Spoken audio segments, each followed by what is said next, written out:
So you need to realize that during this time that I was friends with Raiden, I was 13 and he was an extremely toxic friend. Like, I had to be nice to the people that he wanted me to be nice to. I had to be mean to the people that he wanted me to be mean to. I had to do basically whatever he told me, or he would hold the threat over my head that he would release like my parents' name, my address, their phone numbers, their emails, my school, my phone number, basically everything. And as a 13-year-old at the time, that was horrifying. Like, I'm a kid, I have a decent online presence, and he had he had files of everyone, like files of personal information that he got about everyone. Like, he went so far, he even found like my father's court records and messaged me and was like, oh, I have 40 of your father's court records. And I was like, that's creepy, that's scary. He also would constantly threaten to kill himself and hurt himself, and again, as a kid, that's scary. Like, he'd be like, oh, if you don't remove this person from the colored hacker hunter groups, I'm going to hurt myself and release your personal information. So it was really scary and it was really toxic. I talked to a few of his exes and people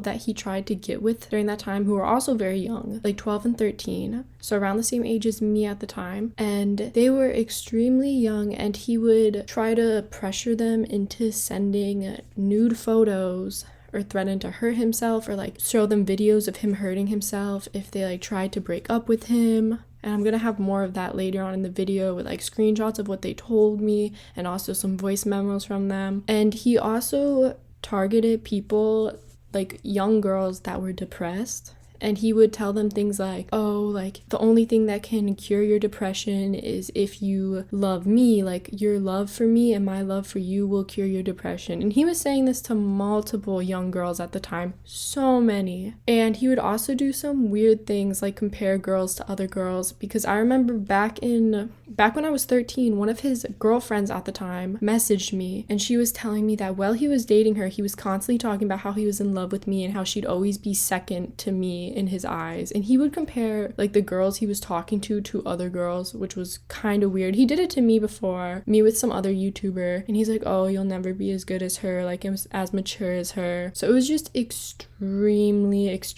toxic, and it did do a toll on a lot of people mentally. Like, when I was reaching out to people for this video, they were telling me that like they blacked out that section of their childhood because it was constantly logging on every day and being threatened and love bombed. And it was just insane. It's absolutely nothing that a child should be going through. And it was really bad during the time. I don't even know if he was actually a hacker, because as I mentioned earlier in my video, he convinced us into giving him his passwords for his plan to destroy hackers or whatever. And I also know he did message some people and threaten to release their personal information if they didn't give him their password. So I don't know if he actually knew how to hack people in the game, or if that was all just a lie to scare us more. He did have computer knowledge because he taught me how to use Cheat Engine and Charles, which I did to glitch rares and also disguise myself as Pixie Star in the one video I uploaded. I do think it was weird that originally he reached out to 3 big hacker hunter YouTubers and kind of became friends with us, and then wanted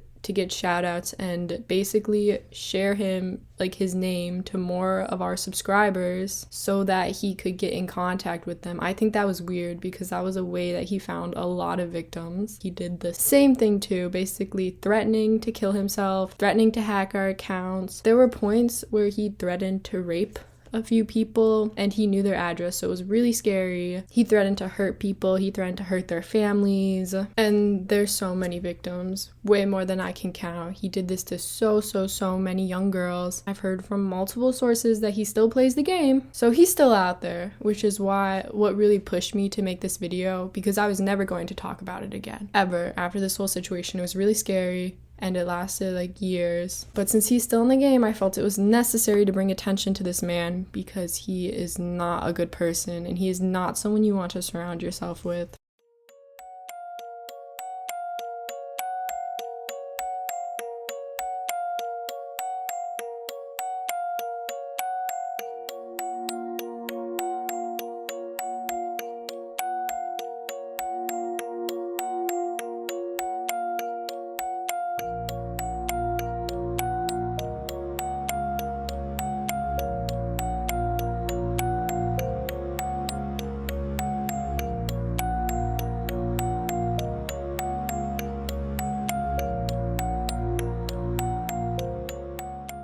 he begged her for nudes all the time, got her to call him daddy. Like, then they like broke up. He like started like flirting with me.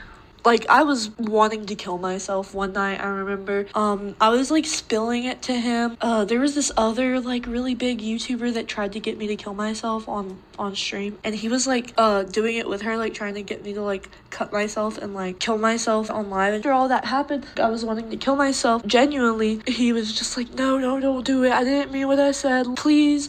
Like, it's hard, I know, but if you date me, I can love you and I can stop you from wanting to kill yourself. He was pretty bad. I have no clue what his real age was. I think you should expose him, because if he did that to more than just me and my friend, he's got to have more people. Me and her, we were people that weren't known. You guys were people that were known. Where's all the people that weren't known that he did that to? Like, I know he was talking to a bunch of other girls. I think he was talking to everyone at the same time, and I'm, like, happy I didn't fall for it.